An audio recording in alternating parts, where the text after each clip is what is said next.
वैसे क्या ले आई बिटिया? बाबूजी नाश्ता। इतना नाश्ता तुम्हारे बाबूजी तो 5 दिन में भी खत्म नहीं कर सकते। लगता है मेरे बाबूजी को उनकी तबीयत ने कल रात भी नहीं सोने दिया।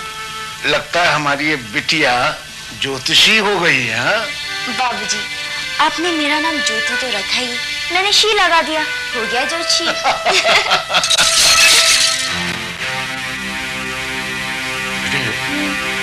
ये क्या टूटने की आवाज आई है? जाके देखो। ठीक है बाबूजी।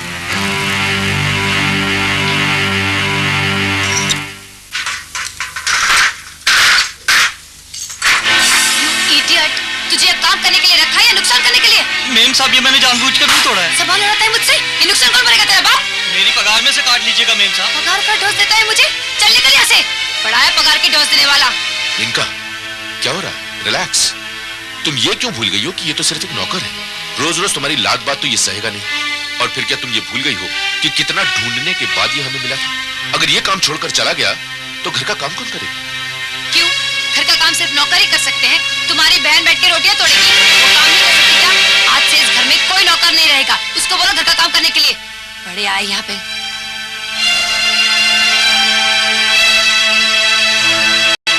बेटे, क्या बात है? क्या हुआ था वहाँ? बाबूजी, आप सुनकर क्या करेंगे? इस घर में तो हर रोज किसी ना किसी बात को लेकर चिल्लम-चिल्ली होती ही रहती। आप आराम कीजिए। आराम? आराम तो बेटे अब राम जी के घर ही जाके मिलेगा। कितने किस्मत वाले होते हैं वो लोग जिनका बुढ़ापा आराम से गुजरता है। जवानी में क्या क्या सपने देखे थे, सारे सपने चकनाचूर हो गए हैं। ऐसी बहू आई है इस घर के अंदर कि घर को नर्क बना के रख दिया है। कौन सुखी है यहाँ? बाबूजी, आप नाश्ता कीजिए, मैं आपके लिए दवाई लेकर आती हूँ, ठीक है? ज्योति, ज्योति बेटे, अरे बेटे सुनो। क्या है? क्यों चिल्ला रहे हो? घर को मच्छी बाजार बना के रखा है। मेरे नसीब फूटे थे, जानवरों के बीच में आ गए। माफ करना बेटे, मैं उसे ये कहना भूल गया था कि मेरे नहाने का पानी गर्म कर दे। खुद उठकर एक गीजर ऑन नहीं कर सकते तो क्यों जिंदा लाश की तरह पड़े? भाभी, बाबूजी के साथ इस तरह बात करने का आपका कोई हक नहीं बनता। मेरा क्या हक है क्या नहीं, ये तू मुझे सिखाएगी? और कुछ बोलने से पहले अपना याद रख, तू इस घर की बेटी है। ये घर मेरा है, तेरा नहीं। ये घर मेरे बाबूजी का है और मेरे बाबूजी के साथ कोई बदतमीजी से पेश आए, ये मैं कभी बर्दाश्त नहीं करूंगी। मुझसे जुबान लड़ाती है, तुझे तो मैं देखूंगी।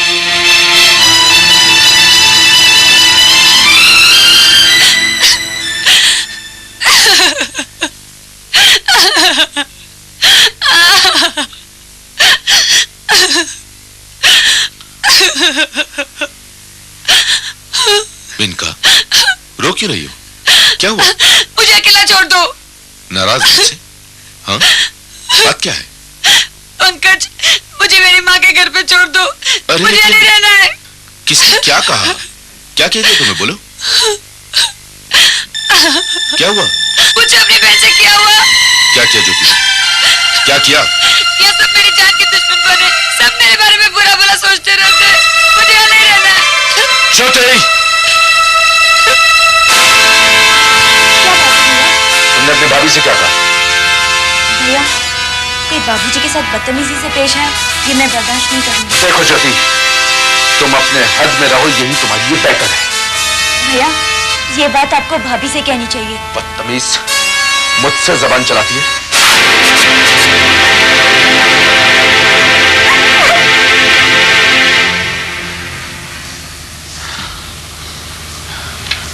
I am sorry darling.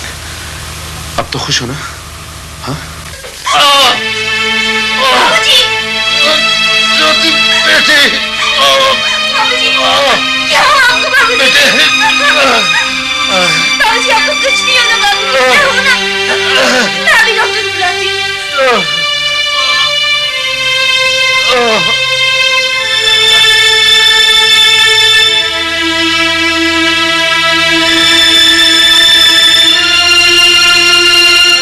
पापा, अब आप बहुत जल्द ठीक हो जाओगे।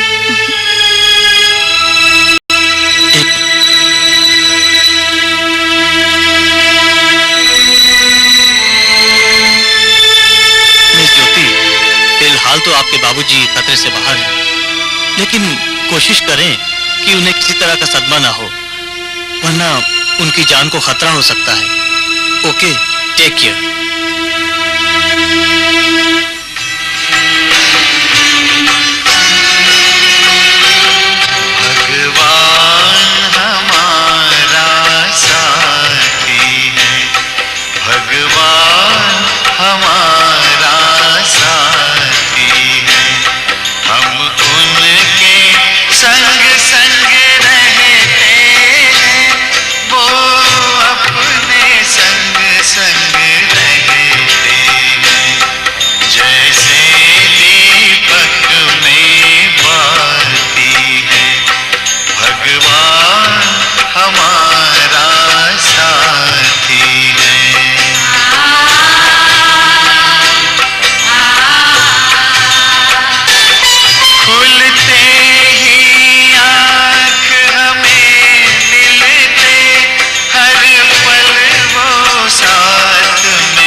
आज तो योग में आनंद आ गया। अरे ज्योति, तुम कब आई? अभी। नमस्ते अंकल। नमस्ते बेटा, नमस्ते। बैठो। बहुत दिनों बाद आई बेटी। हैं? क्या बात है ज्योति बिटिया, आज बड़ी उदास दिख रही है हमारी गुड़िया। कुछ नहीं आंटी, बस यही सोच रही थी कि आपके घर और हमारे घर में कितना फर्क है। आपके यहाँ सब कितने खुश दिखाई देते हैं और एक हमारा घर है जहाँ कोई खुशी नहीं।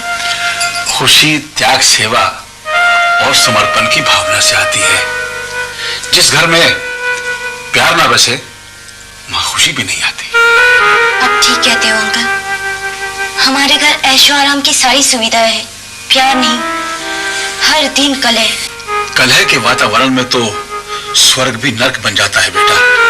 हाँ अंकल, जिस घर में बीमार बाबूजी को देखने के लिए बेटे के पास समय ही ना हो, जिस घर की बहू अपने ससुर को अपमानित करती हो, वो घर सचमुच नर्क ही होगा। बेटी, निराश मत हो। मैं भी तुम्हारे अंग से बहुत बेजार आ चुकी थी। ये हर बुरी आदत के शिकार बन चुके थे। दिन रात जुआ खेलना, शराब पीना, न जाने कितनी कितनी बुरी आदत थी इनमें। लेकिन इंसान अगर सच्ची मन से सच्ची राह पर चलना चाहे तो एक ना एक दिन उसकी राह में खुशी का दिया जरूर जलता है। मगर आंटी, सबका ऐसा नसीब नहीं होता, कुछ हम जैसे भी बदनसीब होते हैं। बेटा, मैं तुम्हारा दुख अच्छी तरह समझ सकता हूं। जिस दुख के कांटों भरे रास्ते पर तुम चल रही हो, कुछ साल पहले मैं और मेरा सारा परिवार उस रास्ते पर चल चुका है। उसका दुख दर्द अच्छी तरह समझते हैं हम।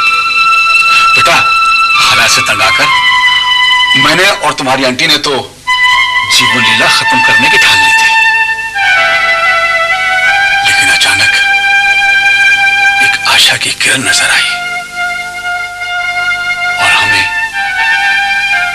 माउंट आबू से बुलावा आया। ब्रह्मा कुमारी विश्वविद्यालय के मुख्यालय में पहुंचकर हमने अति गहरे शांति, प्रेम, आनंद और पवित्रता के प्रकंपनों को महसूस किया। एक अनोखी खुशी वातावरण में छाई हुई थी। हमें ऐसा लगा जैसे कि हम अपने बिछड़े हुए परिवार में पहुंच गए। वहां की स्वच्छता, प्यार, त्याग एवं समर्पण भाव को देखकर मन गदगद हो रहा था। सचमुच अद्भुत था वो दृश्य, जैसे कि वो धरती पर स्वर्ग था। अविराम गति से चलने वाली वहां की अनोखी व्यवस्था में जीवन का स्पंदन महसूस होता था। ऐसा लगता था जैसे किसी ने जीवन के सातों ही सुरों को एक लय, एक ताल में पिरो दिया हो। सारा ही परिसर देखने के पश्चात हमें यह महसूस हुआ कि इसके पीछे कार्य करने वाली निश्चित ही दिव्य अलौकिक शक्ति है, परमपिता परमात्मा शिव, जिनकी यादगार में प्रतिमा बनाकर आज तक भी हम उन पर जल चढ़ाते हैं। स्वयं उन द्वारा दिए गए ज्ञान का लाभ लेने का सौभाग्य प्राप्त हुआ। हमने ये भी अनुभव किया कि परमात्मा शिव ने एक साकार माध्यम प्रजापिता ब्रह्मा के तन का आधार लिया है और आज भी परमात्मा उनके द्वारा आत्माओं की ज्ञान से पालना कर रहे हैं। शांति स्तंभ पर लिखी हुई उनकी शिक्षाएं जैसे हमें श्रेष्ठ बनने की प्रेरणा दे रही थी। प्रजापिता ब्रह्मा का वो स्थान जहां एकांत में बैठकर वो पत्र लिखा करते थे और वो झूला जिस पर बैठकर वो अक्सर योग की मस्ती में डूब जाया करते थे, मन पर एक गहरी छाप छोड़ जाता है। देश विदेश की अनेकों आत्माएं वहां तपस्या कर अपने जीवन को कमल समान बनाने का आज भी प्रयास कर रही हैं। अरावली के उस सुरम्य पर्वतीय आंचल में तपस्या करते उन योगियों के बीच पहुंचकर हमारी जीवन सुरभि पुलकित हो उठी। जीवन के वे सुंदर लम्हे भुलाए नहीं जा सकते। हम ऐसे स्थान पर पहुंच गए थे जहां से सर्व दिव्य गुणों का फव्वारा सारे विश्व को शांति और प्रेम की शक्ति दे रहा था। वहां की तपस्विनी बहनों के नैनों में रूहानी प्रेम तथा कांतिमय चेहरे की आभा की झलक अनेकों को प्रेरणा दे रही थी, जैसे स्वयं प्रेम के सागर भगवान का साक्षात्कार करा रही थी। और यह वो स्थान था जहां हमें राजयोगिनी बहनों से ज्ञान सुनने का मौका मिला। उस स्थान का नाम था international centre for higher learning. ओम शांति। योग अर्थात संबंध, जोड़ या मिलन हर व्यक्ति का किसी व्यक्ति, वस्तु, वैभव से तो योग होता ही है।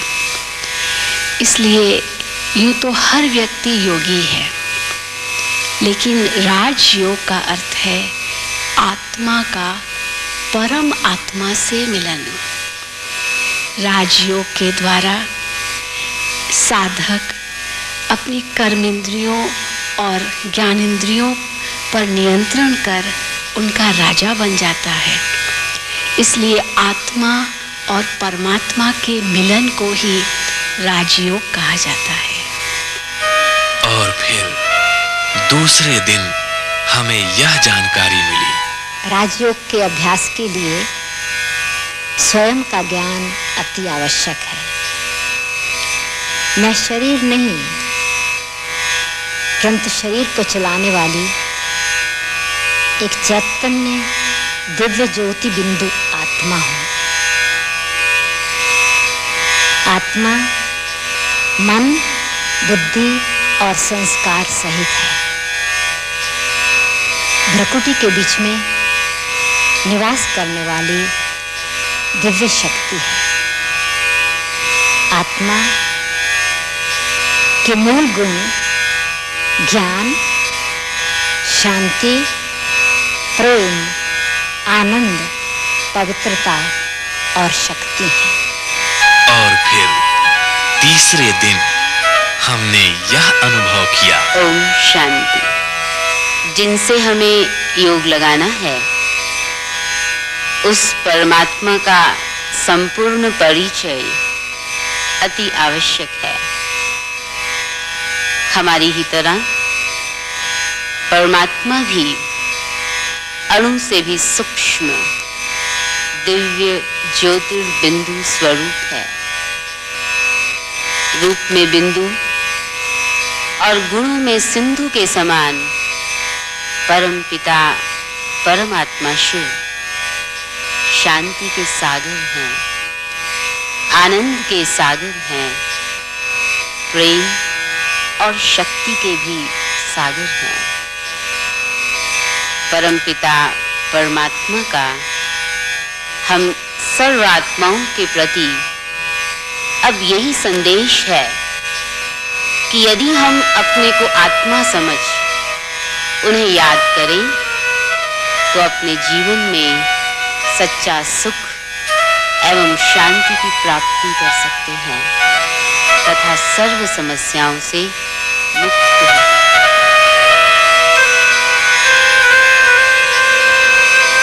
और सबसे अविस्मरणीय घड़ियां तो वो थीं जब हम दादी जी को उनके निवास स्थान पर मिले। देखो कहाँ आए थे आप, अपने बाप के घर में। सच में दादी जी, मुझे भी ऐसा लग रहा है कि मैं अपने माता पिता के घर यानी पीहर में आ गई हूँ। कौन से माता पिता के पास आई हो? परमात्मा बाप के घर में। बाबा हमेशा कहते हैं बच्चे, बाप का घर सो बच्चों का घर। तो हमें यहाँ की स्वच्छता, आपका स्नेह और ये राजयोग की विधि बहुत अच्छी लगी, बहुत अच्छी लगी। जब मैं यहाँ आया था तो बहुत सी समस्याओं से, जटिल समस्याओं से दबा हुआ था। अब बिल्कुल मुक्त हो गया, एकदम मुक्त हो गया मैं। आपने तो कमाल का काम किया है। अपने सारी बोझ की गठरी बाप के ऊपर छोड़ दी और बाप ने पर्यटन में क्या दिया? हल्का बना दिया। हाँ जी। इतना खुशनुमा रहना, बेफिक्र बादशाह होकर के रहना, कभी फिक्र मत करना। फिक्र कौन करते हैं? फिक्र कौन करते हैं? जिनके पास भगवान से कुछ मिला हुआ नहीं है। भगवान ने आपको सुख, शांति, प्रेम इतना भर भर के दिया है। आप बड़े भाग्यवान हो। आपका प्रताप है माँ। हमें आज्ञा है, हम चलें। बाबा के घर से बच्चों का हक है।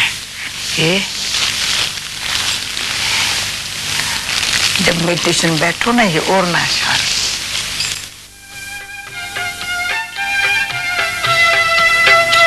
फिर आध्यात्मिक संग्रहालय से हमें जीवन जीने का एक नया दृष्टिकोण प्राप्त हुआ। जीवन के कुछ ऐसे अनछुए पहलुओं की उपलब्धि हुई जिनसे हम अनभिज्ञ थे और इस प्रकार हमारे मन के सभी अनसुलझे प्रश्नों का समाधान मिल गया। आज से जो हमें जीने का रहस्य मिला उसका परिणाम तो तुम देख ही रही हो बेटा। इस घर में कितना सुख और समृद्धि है। हौसला रखो बेटी। जिस तरह से परमात्मा के ज्ञान और राजयोग से हमारे घर में सुख, शांति और समृद्धि आई है, उसी तरह से तुम्हारे परिवार में भी परिवर्तन अवश्य होगा। आगे क्या होगा ये तो मुझे नहीं पता, मगर आपकी बातें दिल की गहराई तक ठंडक पहुंचा रही है। ऐसा लगता है आप लोग बोलते रहे और मैं सुनती रहूं, मगर मेरे ऐसे नसीब कहाँ।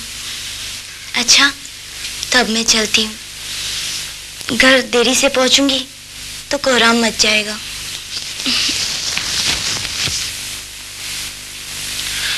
बेटा 1 मिनट,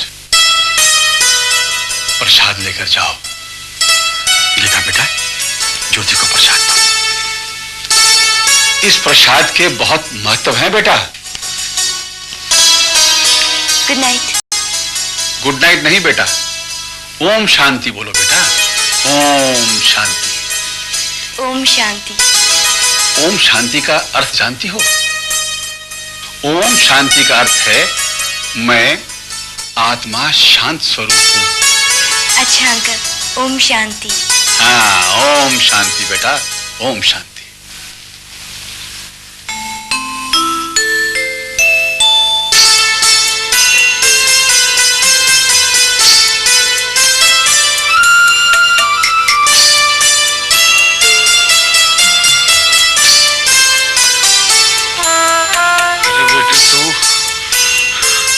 कितना ख्याल रखती है तू मेरा।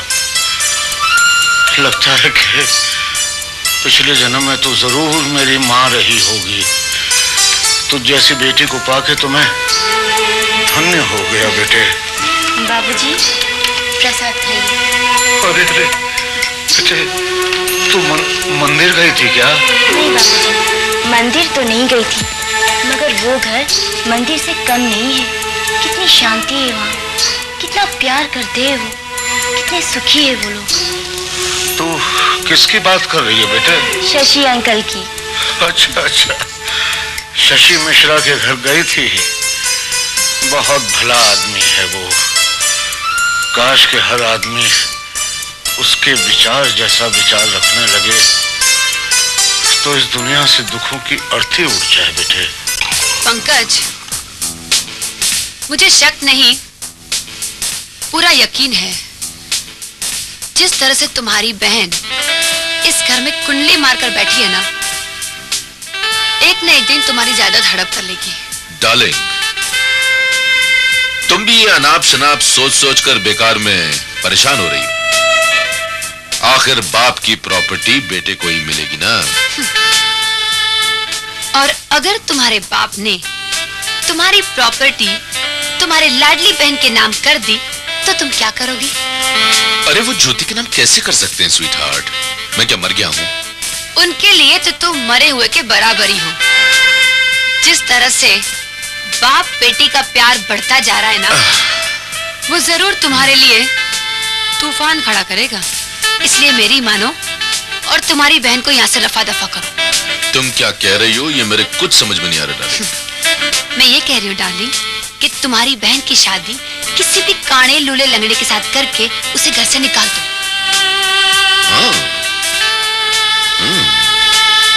तुम ठीक कह रही हो।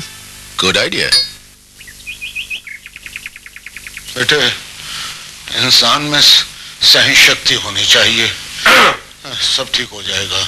बाबूजी, हाँ, मुझे आपसे कोई जरूरी बात करनी है। ज्योति, तुम बाहर जाओ। अरे बेटे, ऐसी कौन सी जरूरी बात है जो इसके सामने नहीं हो सकती? मैंने आपसे कहा ना बाबूजी, मुझे आपसे कोई जरूरी बात करनी है। बाहर जाओ। कहो बेटे। बाबूजी, मैं ज्योति की शादी के बारे में सोच रहा था। हाँ, ये तो बड़ी अच्छी बात है बेटे।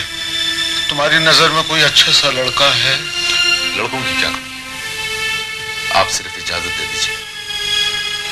बेटे देखो, मेरी इजाजत से पहले एक बार ज्योति से पूछ लो वो क्या चाहती है। अरे उसके चाहने ना चाहने से क्या होता है बाबूजी? आखिर उसकी शादी का फैसला तो हमें करना है। ये भी ठीक है। और तुम बेटे उसके बड़े भाई हो, जो करोगे अच्छा ही करोगे। ठीक है, तुम्हारी जो मर्जी है करो बेटे। आप आराम कीजिए।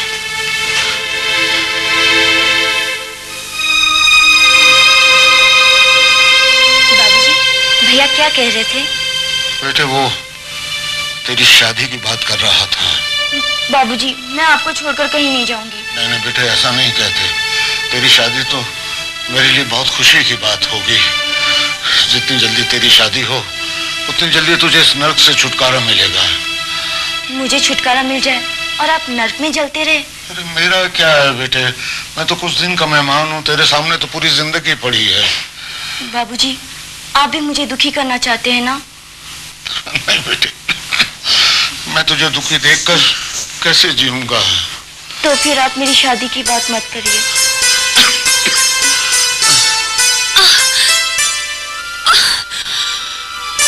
भाभी, भैया कह रहे थे कि आपकी तबीयत खराब है, क्या मैं आपकी मदद कर सकती हूँ? मैं इतने भी बीमार नहीं हूँ कि मुझे तुम्हारी मदद की जरूरत पड़े। क्रोध क्यों करती हो भाभी? क्रोध तो वो अग्नि है जो पानी से भरे मटके को सुखा देता है और जाते जाते पश्चाताप रूपी ताप देकर जाता है। ये अपना उपदेश अपने माँ बाप को सुनाओ, मुझे सुनाने की जरूरत नहीं है। भाभी, अभी आपका मन अशांत है, इसलिए मेरी बातें आपको बुरी लग रही है, लेकिन मन की शांति तो आत्मज्ञान से मिलती है और जहाँ शांति होती है वहीं विश्वास का पेड़ खड़ा होता है।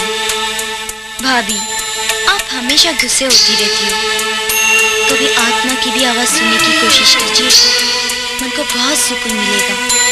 मुझे तो तब सुकून मिलेगा जब तू इस घर से जाएगी, लेकिन तू इतनी बेशर्म है कि अपने भाई का घर कभी नहीं छोड़ेगी। अब जा यहाँ से, मुझे तेरी बकबक नहीं सुननी है। जीवन एक यात्रा है, हर यात्रा का प्रारंभ और अंत होता है। जीवन रूपी यात्रा का प्रारंभ जन्म है और अंत मृत्यु है। मृत्यु एक न टलने वाली हकीकत है। मानव को अपनी मौत का डर और अन्य की मौत का दुख अक्सर कर सताता है। यदि हम ये समझ ले कि मृत्यु क्या है, तो मानव डर और दुख से मुक्त हो सकता है। हम एक आत्मा है, शरीर वस्त्र है। शरीर रूपी वस्त्र जब पुराना होता है, नया शरीर रूपी वस्त्र धारण करते हैं। आत्मा का ड्रेस और एड्रेस का बदलना, इसी को ही मृत्यु कहते हैं। इसीलिए किसी ने कहा है, जाता नहीं है कोई दुनिया से दूर चल के, मिलते सभी यहाँ पर कपड़े बदल बदल के। आत्मा कभी भी मरती नहीं है, तो अपने मन को दुखी करने के बजाय श्रेष्ठ संकल्पों के द्वारा जाने वाली आत्मा को शांति का दान दे सकते हैं, और यही तो हमारा कर्तव्य है।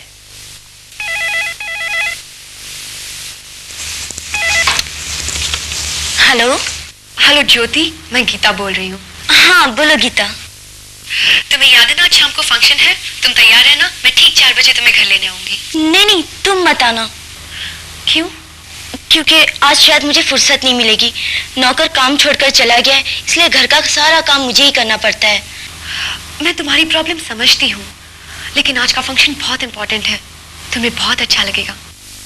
ठीक है, मैं कोशिश करती हूँ। कोशिश नहीं, इरादा करो कि आज का फंक्शन तुम्हें अटेंड करना ही है। ज्योति, इंसान अगर दृढ़ संकल्प कर ले तो सारी मुश्किलें अपने आप रास्ता छोड़ देती हैं। फिर मैं तुम्हें किसी गलत जगह पर आने के लिए तो नहीं कह रही हूँ।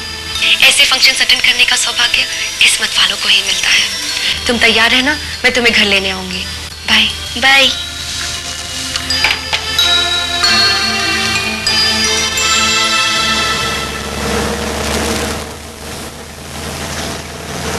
बहुत अच्छा हो ज्योति कि आज तुम आ गई।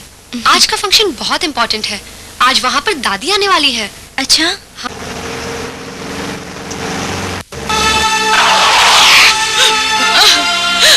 ओह नो, ये तो राधा है। हाँ।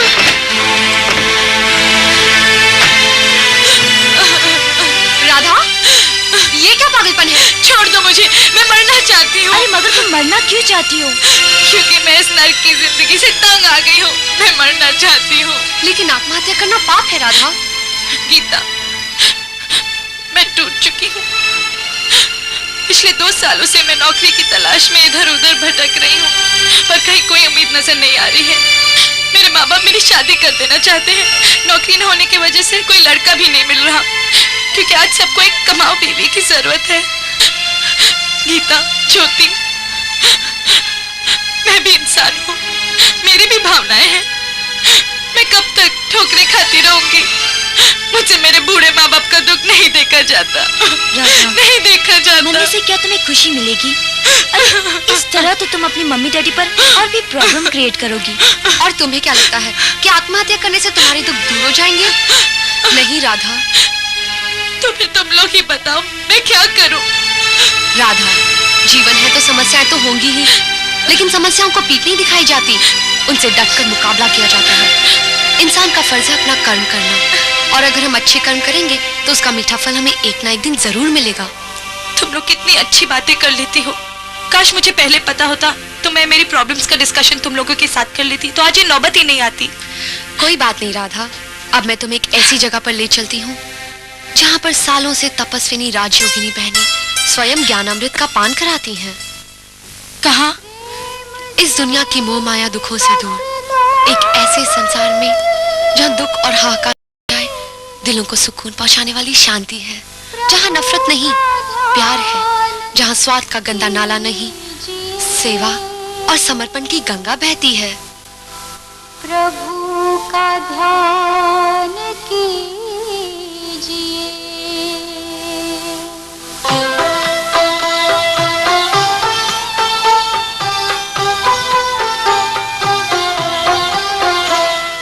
प्रेम से बस दो घड़ी प्रभु का ध्यान कीजिए।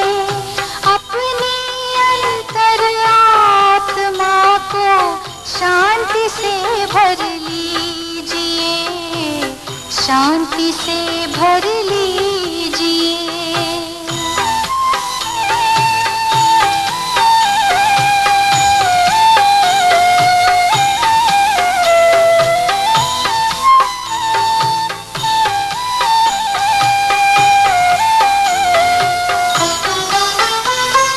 मानव जीवन में जैसे सत्कर्म का ज्ञान जरूरी है, हर कर्म से पहले प्यारे प्रभु का वैसे ध्यान जरूरी है। अपने दिल के दामन को आनंद से भर लीजिए, आनंद से भर लीजिए। प्रेम से बस दो घड़ी।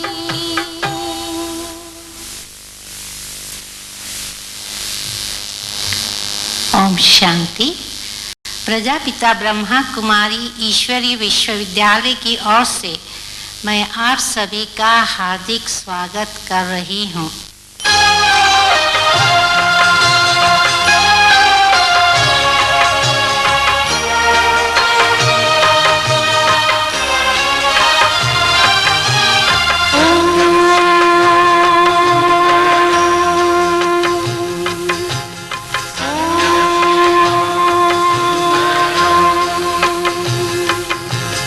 परम ज्योति से आत्म ज्योत जला दी।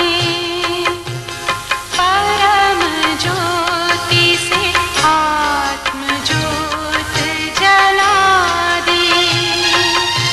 चलो शिव पिता से सभी को मिला दे, सभी को मिला दे।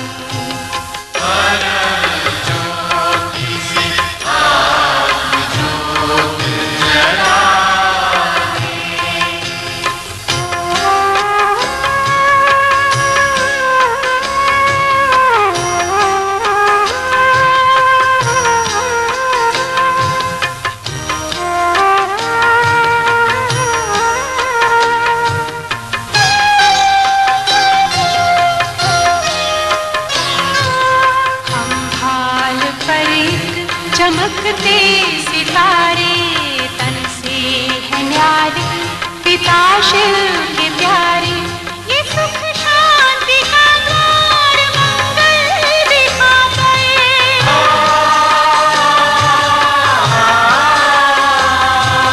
खोया खजाना वो फिर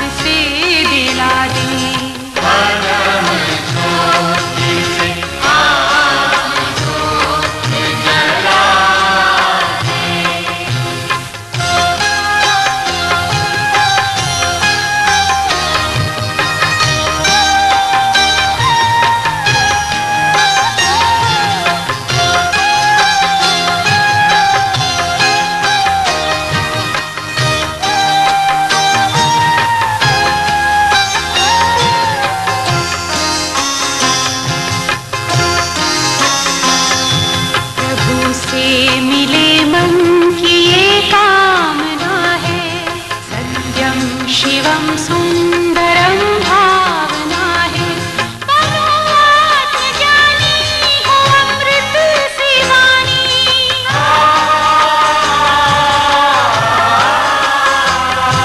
ये संदेश शिव का सभी को सुना दे, परम ज्योति से आत्म ज्योत जला दे।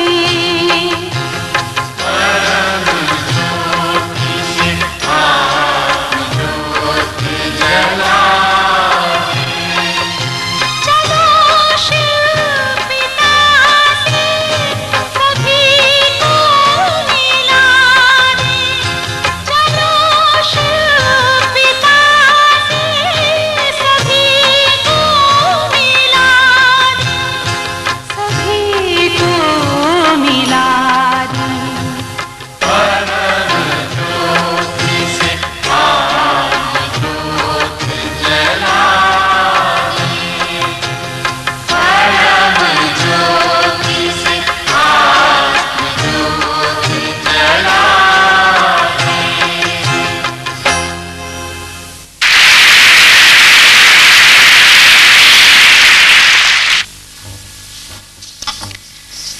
ब्रह्मा कुमारी ईश्वरीय विश्वविद्यालय एक अंतर्राष्ट्रीय संस्था है जिसकी देश विदेश में 4500 से भी अधिक शाखाएं हैं। संयुक्त राष्ट्र संघ से संलग्न इस विद्यालय का मुख्यालय माउंट आबू राजस्थान में है। आज हमारा परम सौभाग्य है कि माउंट आबू से इस विश्वविद्यालय की मुख्य प्रशासिका आदरणीय दादी प्रकाश मणि जी हमारे यहाँ पधारी है। स्नेह प्रेम और नम्रता की प्रतिमूर्ति विश्व कल्याणी राजयोगिनी तपस्विनी आदरणीय दादी जी से मेरा नम्र निवेदन है कि आज के विषय पर अपने विचार प्रस्तुत करें। आदरणीय दादी जी। ओम शांति। ओम शांति। परम प्यारे परमात्मा पिता की सर्व प्रिय संतानों अथवा हमारे बहनों और भाइयों, आज के युग में आप सब जैसे देखते हैं कि मानव मात्र कितना न चाहे सामाजिक चाहे व्यवहारिक चाहे कई कारणों से चिंतित रहते, दुखी या शांत रहते। तो हम आपको उसके लिए एक सहज विधि कहो अथवा इस तनाव से जीवन को मुक्त करने की एक साधना बताते हैं। क्योंकि सबसे बड़ा जीवन में है मनुष्य की खुशी शांति, लेकिन मनुष्य अपनी जीवन में कितना तनाव में रहता मिसला। कोई इत्तेफाक किसी ने कोई प्रकार से आपका किसी सभा के बीच या कहाँ भी किसी के सामने अपमानित किया तो कितना मन में दुख होता कि अब तो मैं इसका बदला लेके ही छोड़ेंगे। बहुत उसके पीछे उनके मन की जो संकल्प है वो चलते, परंतु हमारे को ये राजो कहो आध्यात्मिक शक्ति कहो सिखाती कि बदला लेने के बदली तू खुद को बदल दो, तो बदला के बदले खुद ही बदल दो तो कितनी न तुम्हें शांति हो। जैसे कोई आपको निंदा करता गिलानी करता तो कहेंगे इसको मैं देख लेना क्या करता, परंतु गायन है निंदा हमारी जो करे मित्र हमारा सो। क्यों नहीं उनको मित्र बनो? जैसे गाया जाता परमात्मा पिता सर्व का उपकारी है, क्यों नहीं आज अगर आपका कोई अपकार करे, उसी अपकार के बदली तू मन में सोच, इनका भी मुझे उपकार करना है। उपकार करेंगे तो उनके दिल से भी आपको दुआएं मिलेंगी, तो दुआएं के पात्र बनो, न कि बद्दुआएं। तो आओ हम सभी इसी क्यों नहीं विधि को अपनावे, तो इन चिंताओं से, इन अशांतियों से, इन दुखों से, इन वैरों से मुक्त हो, खुद भी परिवर्तन हो, दूसरों को परिवर्तन करो, खुद का भी कल्याण करो, दूसरा का भी कल्याण करो। कल्याणी बनने में ही हमें सर्व प्रकार की शांति, सुख, प्रेम, आनंद, खुशी प्राप्त होती। इसी विधि को अपनाने के लिए ये आध्यात्मिक शक्ति है जिसको राजयोग कहते। इसी से आप सबका, समाज का, विश्व का भी कल्याण कर सकते और शांति ला सकते। इसके साथ आप सभी का धन्यवाद हो। ओम शांति, ओम शांति, ओम शांति।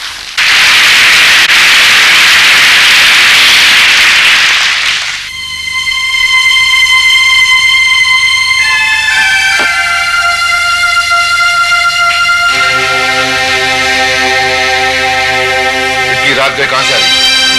भैया, मैं अपनी एक सहेली के साथ गुलछर्रे उड़ा रही थी। क्यों? भैया मत कहो मुझे भैया, शर्म आती है तुम्हें? बहन कहते हो? भैया, मैंने ऐसा कुछ नहीं किया है। कुछ नहीं किया तूने? अरे तूने तो वो किया है जो इस खानदान में आज तक किसी ने नहीं किया है। हमारे खानदान में ऐसी कोई बेटी बहन नहीं है जिसने अपने बड़ों की मर्जी के अगेंस्ट काम किया हो। और तू, तेरी ये हिम्मत कि तूने अपनी शादी के लिए ना कर दी। क्या चाहती है तू?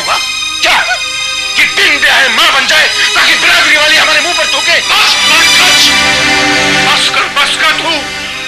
आज तक तुम लोग इस घर में रोज रोज नाटक करते रहे हो जिसे मैं अब तक बर्दाश्त करता आया हूं, लेकिन आज तुमने मेरी गंगा जैसी पवित्र बेटी में लांछन लगाया। मैं तुम्हें कभी माफ नहीं करूंगा। निकल जाओ, निकल जाओ यहां से। जाता हूं बाबूजी, लेकिन एक बात याद रखिए, सब कुछ आपको भुगतना पड़ेगा। बाबूजी,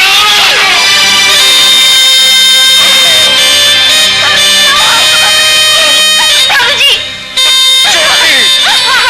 ऐसे नालायक बेटे को जन्म देने वाले घर यही होता है बेटी।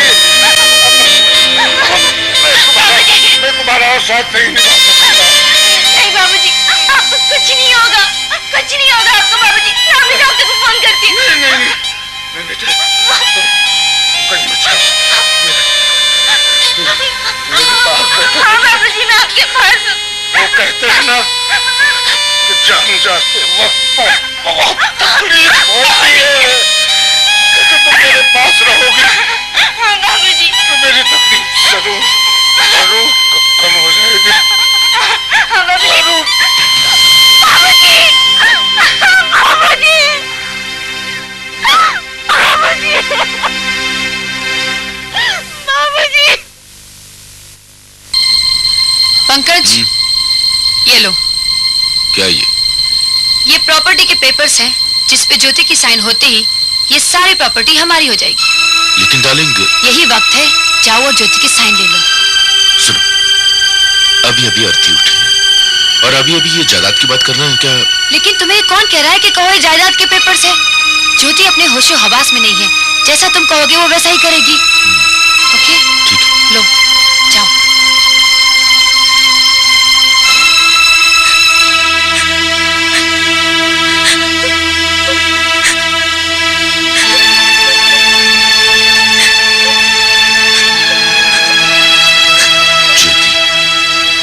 मेरी बहन,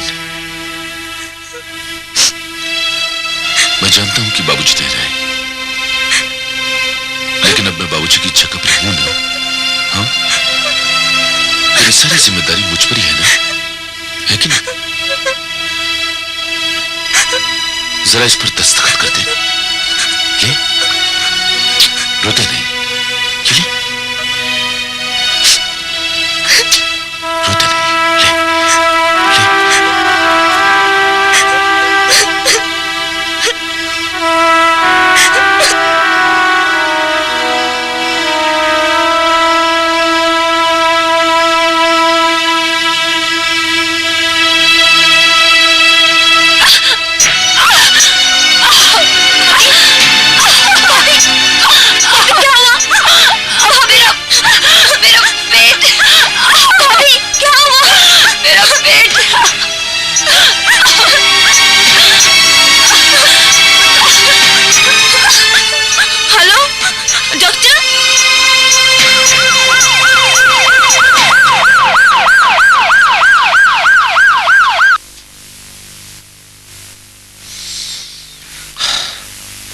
डॉक्टर साहब, अब मेरी पत्नी कैसी है? फिलहाल उनकी हालत काफी नाजुक है। तमाम एग्जामिनेशंस के बाद ये पता चला है कि उनकी दोनों किडनीज फेल हो चुकी है। यस मिस्टर पंकज, 3 साल पहले भी मैंने आपको बताया था कि उन्हें हाई ब्लड प्रेशर और डायबिटीज है, जिन्हें काबू में रखने के लिए उन्हें काफी ध्यान देना पड़ेगा। लेकिन उन्होंने ऐसा नहीं किया। साथ साथ नॉनवेज खाती रही, शराब पीती रही। इन्हीं सब कारणों की वजह से उनका ये हाल है। तो डॉक्टर साहब, अब क्या करना होगा? उनकी किडनी बदलनी पड़ेगी। तो फिर देर किस बात की है? आप किडनी का इंतजाम करें और इसके लिए जितनी भी रकम आपको चाहिए मैं दे दूं। मिस्टर पंकज, ये हॉस्पिटल है, कोई बाजार नहीं जहां इंसानों के अंग बेचे और खरीदे जाते हैं। तो फिर मेरी पत्नी डॉक्टर साहब? अगर आप अपनी पत्नी की जान बचाना चाहते हैं तो अपने किसी परिचित को किडनी डोनेट करने के लिए राजी कीजिए या फिर अपनी किडनी ऑफर कीजिए। मैं अपनी किडनी डोनेट कर दूं? लेकिन डॉक्टर साहब, इससे तो मेरी जान को खतरा हो सकता है ना? क्यों? होश ठिकाने आ गए ना? देखा अपनी जान कितनी प्यारी होती है। एनीवे, आप जल्दी डिसाइड कीजिए। तुम बिल्कुल ठीक हो जाओगे मेनका। घबराने की कोई जरूरत नहीं, मैं तुम्हारे साथ हूं ना। हिम्मत रखो। डॉक्टर साहब, मैं ठीक तो हो जाऊंगी ना? आई एम सॉरी मेनका जी, मुझे आपके साथ हमदर्दी है, लेकिन मैं कर भी क्या सकता हूं। अगर आपके पति चाहते तो आपकी जान जरूर बचा सकते, लेकिन क्या डॉक्टर?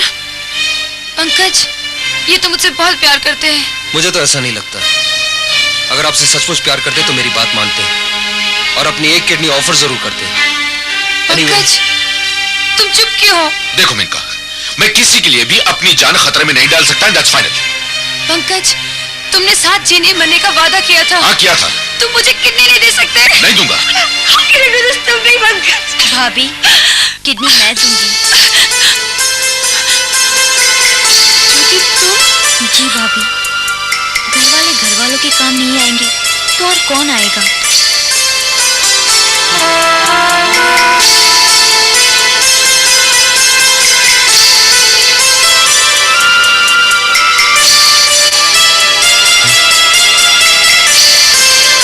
डॉक्टर साहब, सब ठीक तो है ना? मुबारक हो, दोनों ही ऑपरेशंस कामयाब हो गए। ज्योति भी ठीक है और आपकी पत्नी भी। Thank you doctor, thank you very much. हे भगवान, तेरा लाख लाख शुक्र है।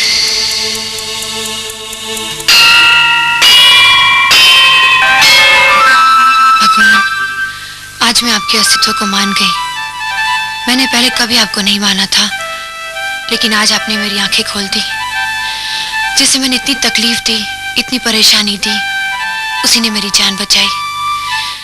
मेरे अपने भी पराये हो गए और जिस दौलत पर मुझे गर्व था उसने भी मेरा साथ नहीं दिया। अब तुम ही बताओ, मैं आपके और ज्योति के एहसानों को कैसे चुकाऊं? मेनका,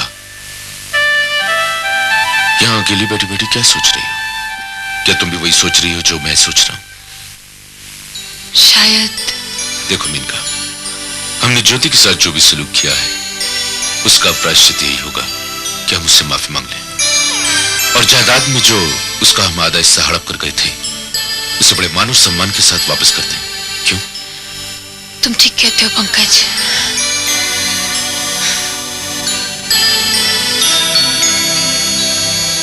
ज्योति, ज्योति, क्या बात है भैया? ज्योति, मुझ पर और तुम्हारी भाभी पर एक बहुत बड़ा बोझ है। मैं कुछ समझी नहीं भैया। मैं समझाती हूँ ज्योति, तुम्हारे एहसानों का बदला तो हम दोनों चुका नहीं सकते, लेकिन हम दोनों की इच्छा है कि पापा की प्रॉपर्टी में तुम बराबर की हिस्सेदार बन जाओ। हाँ ज्योति, पापा की मृत्यु वाले दिन जिन प्रॉपर्टी के कागजात पर तुमने दस्तखत किए थे, वो हमारी एक बहुत बड़ी भूल थी। हम वाकई बहुत शर्मिंदा हैं, लेकिन अगर तुम्हारे दिल में हम दोनों के लिए थोड़ी सी इज्जत, थोड़ा सा प्यार हो, तो तुम्हें इस प्रॉपर्टी का आधा हिस्सा लेना ही होगा। कैसी बातें कर रहे हो आप भैया? प्रॉपर्टी, जायदाद, हिस्सा, क्या यही मेरे प्यार और स्नेह की कीमत लगाई आपने? वाह भैया वाह। प्रॉपर्टी, हिस्सा, ये हमारा कब था? क्या हम साथ लाए थे जो ले जाएंगे? चांदी के चंद सिक्कों को हम अपनी प्रॉपर्टी क्यों समझते हैं? पापा में कितने अच्छे गुण थे, कितने अच्छे संस्कार थे, हम उन्हें क्यों नहीं बांटते? पैसा, रुपया, ये सब तो यहीं रह जाएगा। जाएंगे तो सिर्फ अच्छे कर्म, अच्छी बोली, अच्छे संस्कार।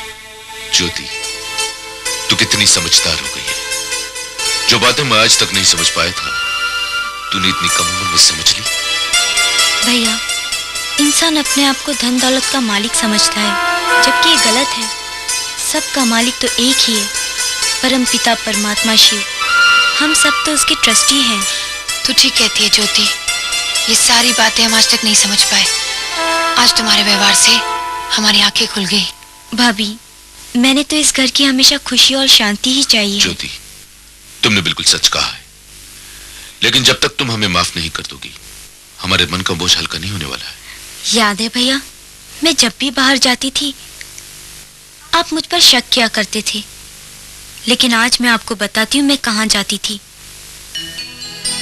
मैं परमात्मा का ज्ञान सुनने जाती थी, जो सिखाता है विश्व बंधुत्व की भावना।